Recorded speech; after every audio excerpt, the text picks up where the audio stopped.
हे बघा, जे विरोधक आहेत ते कायम या ठिकाणी सभागृहामध्ये तुम्ही गेले 2 सभागृह बघितलात.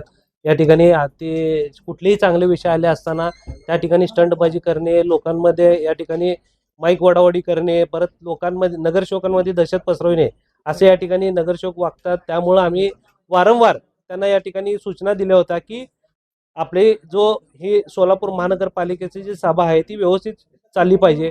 कारण का अनेक सोलापूर जनतेच्या जिव्हाळ्याचे प्रश्न या ठिकाणी येतात आणि ते मांडत असताना कुठंतरी सोलापूरच्या विकासासाठी या ठिकाणी चांगलं काम या ठिकाणी आपल्या हातनं घडलं पाहिजे. पण ते तसं न होता कायम या ठिकाणी ते या ठिकाणी गोंधळ घालत असताना कुठलाही विषय दिशाभूल करणे, माईक वडावडी करणे या हिशोबाने ते करत असताना आम्ही त्यांचं या ठिकाणी निलंबन केलेलं.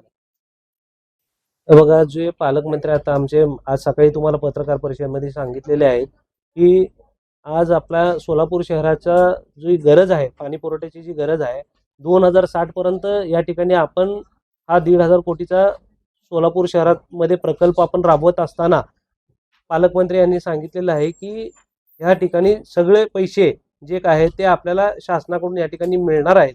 आणि ह्या मिळत असताना ह्याचा जे कॉन्ट्रीब्युशन मनी आपण देत असताना जर कुणाला गैरसमज होत असेल की आपण काय नागरिकांवर या ठिकाणी करवाढ करत आहे का, तर तशी करवाढ दरवाढ कुठलीही राहणार नाही आहे, एवढं सांगू इच्छितो. आणि सोलापूर शहराला रोज पाणी पुरवठ्याच्या दृष्टिकोनातून हे प्रोजेक्ट आहे आणि या ठिकाणी आपण राबवणार आहोत.